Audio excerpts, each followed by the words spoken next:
Hello, friends, fiends, and fellow YouTubers, and welcome to episode 678 of the Daily Comic and Collectible.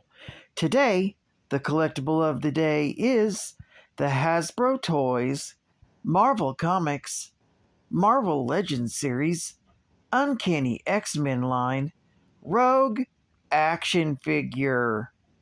Bring the excitement and wonder of the Marvel Universe to your collection with Marvel's Rogue action figure from Hasbro Marvel Legends series. From their new headquarters in the Australian outback, X-Men Rogue faces off against dangers in the Savage Land and Genosha, putting her ability-absorbing mutant powers to the test. This collectible 6-inch scale Marvel Legends X-Men action figure is detailed to look like Marvel's Rogue character from Marvel's Uncanny X-Men comics. Featuring premium detail and multiple points of articulation for added posing and displaying in your Marvel collection. This 1/12 scale action figure of Marvel's Rogue comes with one pair of interchangeable hands for its extra accessories and features a hand-painted head sculpt with exquisite details. Rogue comes in an environmentally friendly collector's box with no plastic waste and was released in 2023 by Hasbro Toys.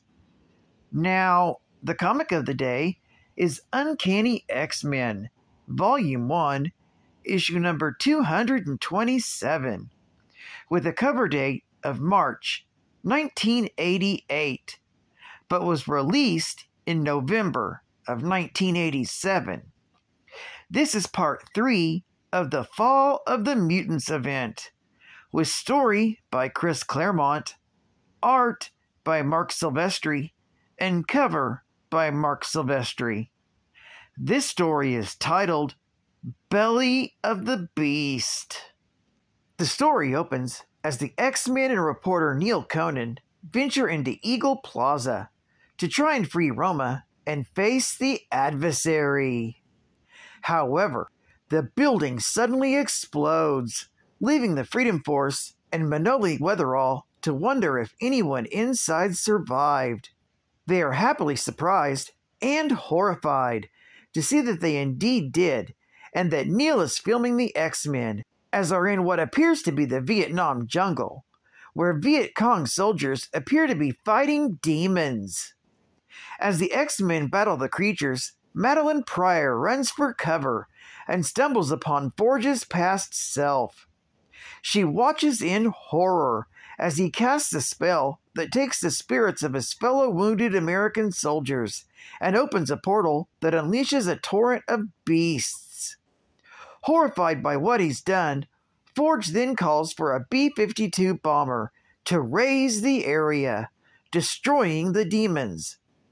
When the other X-Men find Madeline, they ask her if she's okay. She's frightened and points out what Forge has done many years ago.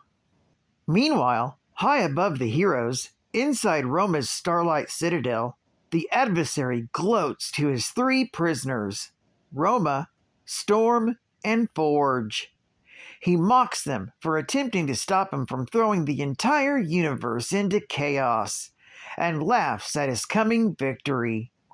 While Forge and Storm struggle to free themselves, Roma has secretly set things in motion to stop the adversary once and for all. While back in the war zone, Neil Conan begins to get on Logan's nerves with his questions, and Logan tells him to get the camera out of his face.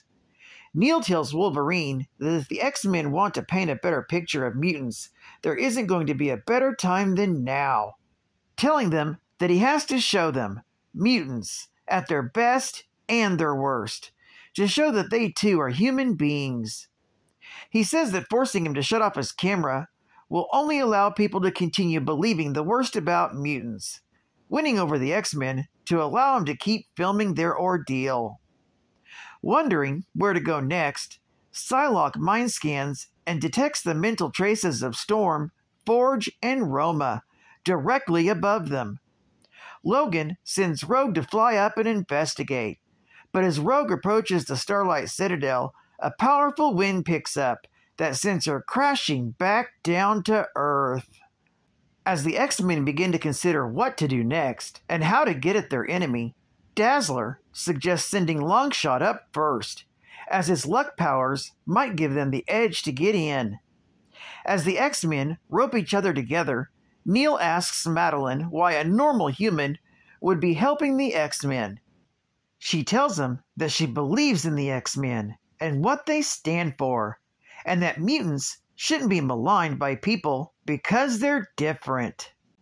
Telling the camera that she wants to help build a better world for everyone, however, isn't optimistic about the current situation where anyone will live to see it. But she hopes for it one day, for her husband and child. Ready to go, Rogue flies up with Longshot and tosses him into the wind, with Colossus working as an anchor until all the X-Men are pulled up into the air.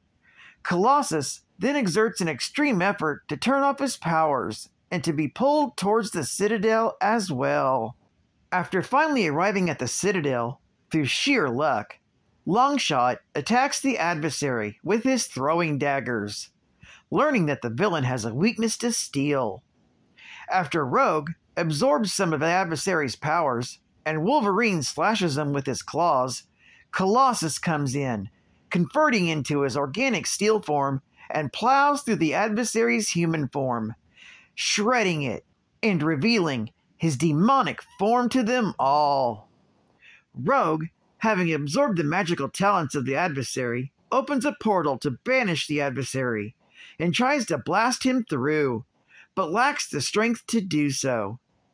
As Storm and Forge break free of their bonds, the energy-projecting X-Men all lay on their full powers.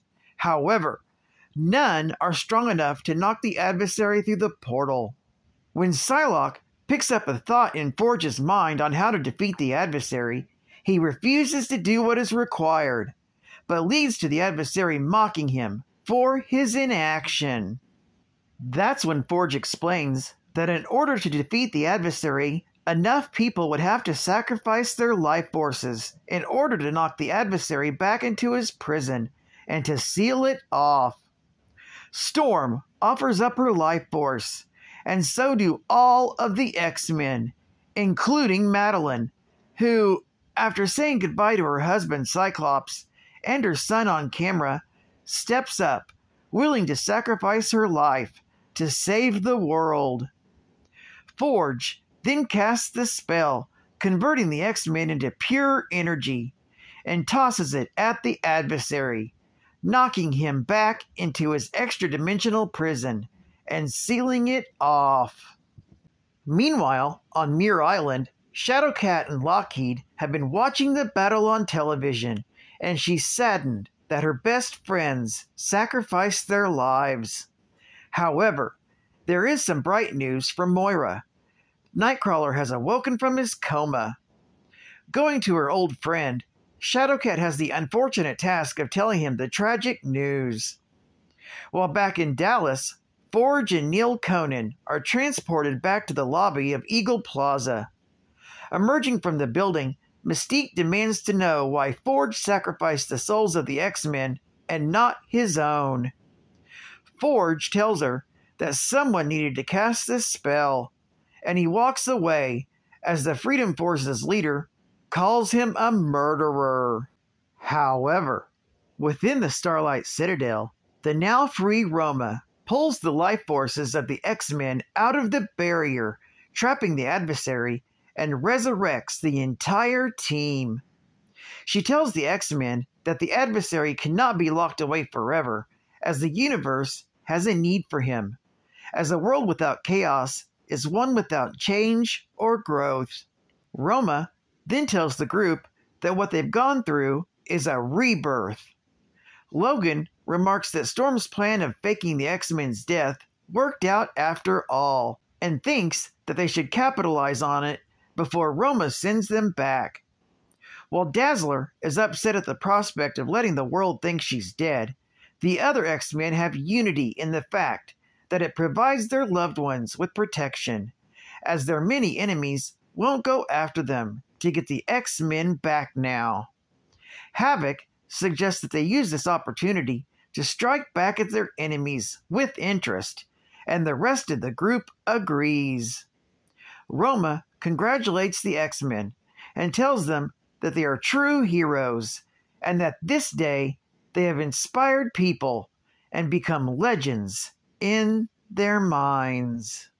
The story continues in the Uncanny X-Men, Volume 1, issue number 228.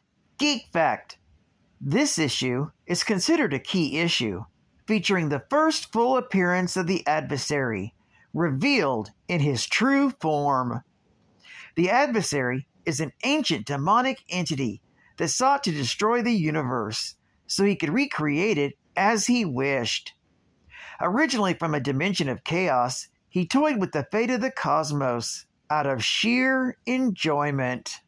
Bonus Geek Fact: the Fall of the Mutants event deals with the general public's perception of mutants as dangerous criminals with no regard for the law, and the proposal of a Mutant Registration Act, in which mutants would be forced to register themselves with the government, as one would register a deadly weapon.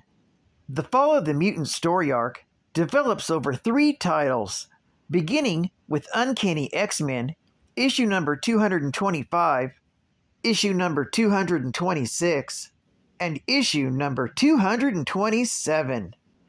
Then switching to X Factor with issue 24, issue 25, and issue number 26. And ending in the New Mutants with issue number 59, issue number 60, and issue number 61. There are also 4 total tie-in issues, with Daredevil, issue number 252, Power Pack, issue number 35, Captain America, issue number 339, and finally, the Fantastic Four, with issue number 312. One of the more interesting aspects of this crossover was the advertising method that Marvel used. Marvel printed small cards that came bound in many of the titles, asking the question, "Do you know what your child is?" The card then has the audacity to suggest that anyone who knew themselves to be a mutant should fill out the card and mail it in to register themselves.